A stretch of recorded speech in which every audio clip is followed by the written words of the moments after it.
Hello friends, welcome back to my channel. જો તમે બધા આવી ગયા હોય તો ચલો ટીંગાઈ જાવ આપણી બસમાં, એટલે આગળની મુસાફરી શરૂ કરીએ। નેપાળને હવે બાય બાય ટાટા કહેવાનો સમય નજીક આવતો જતો હતો, કારણ કે ગુજરાત છોડીને આવ્યા એને 15 દિવસ વીતી ગયા હતા, પણ નેપાળનું ફેમસ શહેર જોવાનું હજુ બાકી હતું। એટલે રાજધાની કાઠમંડુને બાય બાય ટાટા કરીને આપણે હવે નીકળી ગયા છીએ પોખરા જવા માટે। ફાઇનલી હવે આપણે પોખરા શહેરમાં પ્રવેશી ગયા છીએ। સામે તમને જે પહાડ દેખાય છે તે છે દુનિયાનો સૌથી ઊંચો પર્વત માઉન્ટ એવરેસ્ટ। જો આ તમને માઉન્ટ એવરેસ્ટ જોવામાં નેપાળના દોરડા વચ્ચે ન આવતા હોય ને તો એવું કહેવાય કે તમે લગભગ હે ને અર્જુન જેવા તો બનતા જાવ છો।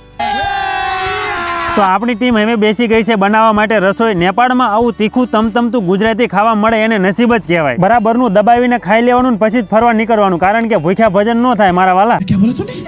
નાનું સૂનું પાડું ધરાઈ જાય એટલું ખાઈને બધા નીકળી ગયા પોખરાને માણવા। નેપાળને સૌંદર્ય આપવામાં ભગવાને પાછું વળીને જોયું નથી, જોતા તો મન ભરાય જ નહીં, બસ જોયા જ રાખો। હવે જવું છે બુદ્ધ ભગવાનને મળવા, પણ બસ ત્યાં જાય એમ નથી, એટલે આપણે પગપાળા જાત્રા ચાલુ કરી। ભગવાનને પણ એમ થવું જોઈએ કે છેક ભારતથી મારા દીકરા મળવા આયા ખરા। હવે આપણા નસીબમાં તો બધે ચાલવાનું જ લખ્યું છે, એટલે ચાલવામાં તો આપણને જરાય શરમ આવે જ નહીં, હેઠા ઉતરીને સીધું હાલવા જ માંડવાનું। હુઈ રહેવું એની કરતા ચાલુ સારું।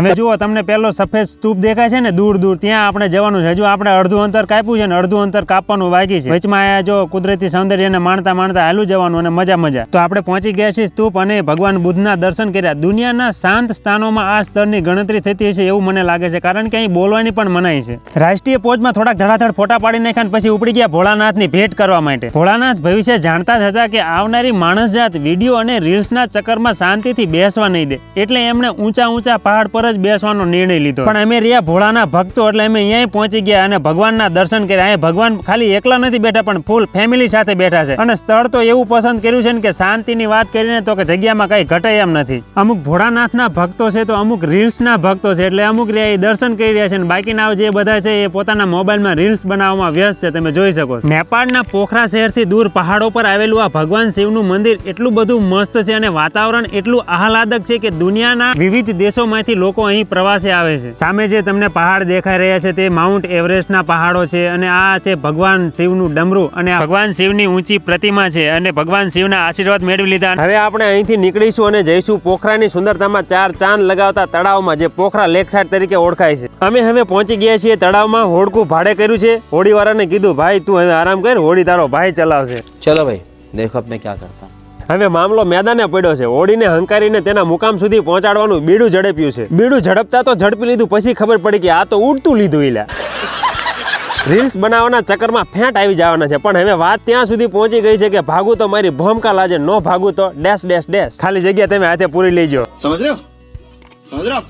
પણ પછી વિચાર્યું કે બેઠા પેડલ મારવાથી આપણું ભેગું થાય એવું નથી, એટલે પછી આપણે ઘોડાને ઊભા દોડાયો। મિત્રો તો આ તમે જોઈ રહ્યા છો પોખરાની સુંદરતા। સામે તમને જે દેખાઈ રહ્યો છે એ છે માઉન્ટ એવરેસ્ટ, અને માઉન્ટ એવરેસ્ટની આગળ આ પોખરાની બાજુમાં જે તળાવ આવેલું છે, આ તળાવની અંદર હોડીમાં બેસીને સફર કરવી, સામે દેખાતો માઉન્ટ એવરેસ્ટ જોવો, અને આ બેટનો નજારો તમારે જોવો એટલે તમને એમ લાગશે કે આહા હું સ્વર્ગમાં આવી ગયો છું। એક બાજુ નજર કરો તો બેટ, બીજી બાજુ નજર ફેરો તો દંત મંજન કરીને સ્માઇલ કરતો હોય એવો માઉન્ટ એવરેસ્ટનો નજારો આંખોને સુકૂન અને મનને શાંતિ આપવા માટે પૂરતા છે। માઉન્ટ એવરેસ્ટની સામેની બાજુ આ વૃક્ષોની પહાડી પોખરાની સુંદરતામાં 4 ચાંદ લગાવે। આખા દિવસની રખડપટ્ટી કરીને થાકી ગયા હતા, એટલે પહોંચી ગયા હોટલ। જમવાનું હજુ બનતું હતું, એટલે ટાઈમ પાસ કરવા માટે કંઈક મનોરંજનની જરૂર લાગતી હતી, એટલે પછી શરૂ કરી નોટંકી। તમે પણ મારી સાથે પોખરાની નોટંકીનો આનંદ માણો। વિડીયો જોઈને કદાચ તમને એવું પણ લાગે કે આનું ચસકી ગયું છે, પણ મને એની ચિંતા નથી।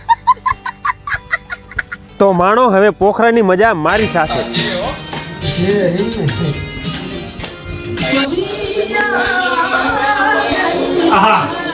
વાહ વાહ વાહ।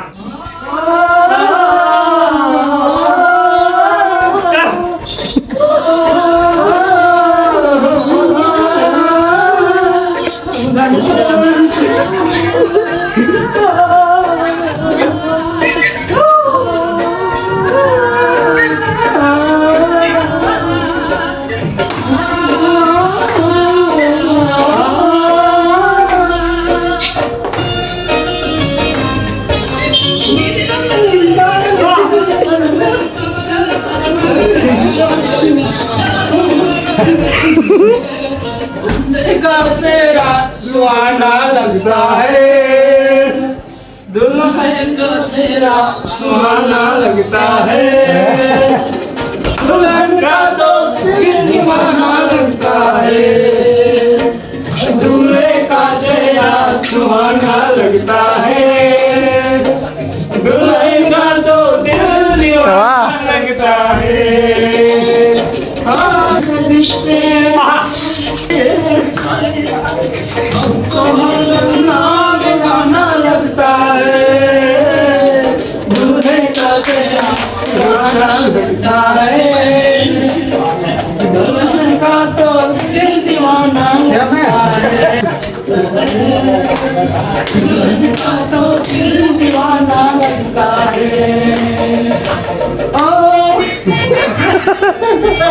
तो लगा मेरा मजाक।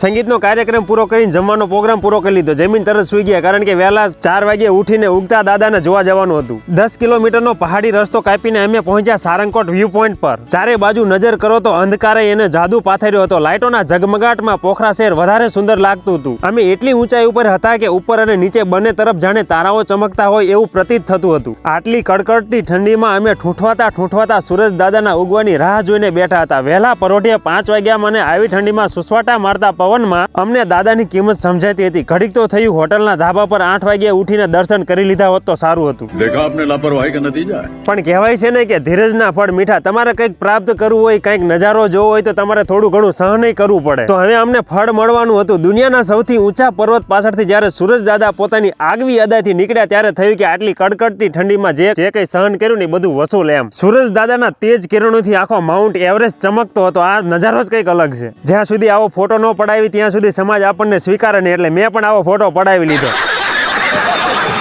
તો મિત્રો હવે આપણે આ વિડીયોના અંત તરફ આગળ વધી રહ્યા છીએ. તો આવો હવે તમને હું પોખરાની સંસ્કૃતિની શેર કરાવું. સંગીતનો આનંદ માનો. જો હજુ ચેનલને સબસ્ક્રાઇબ કરવાની બાકી હોય તો સબસ્ક્રાઇબ કરી લો. ફરી મળશું નવા વિડીયોમાં.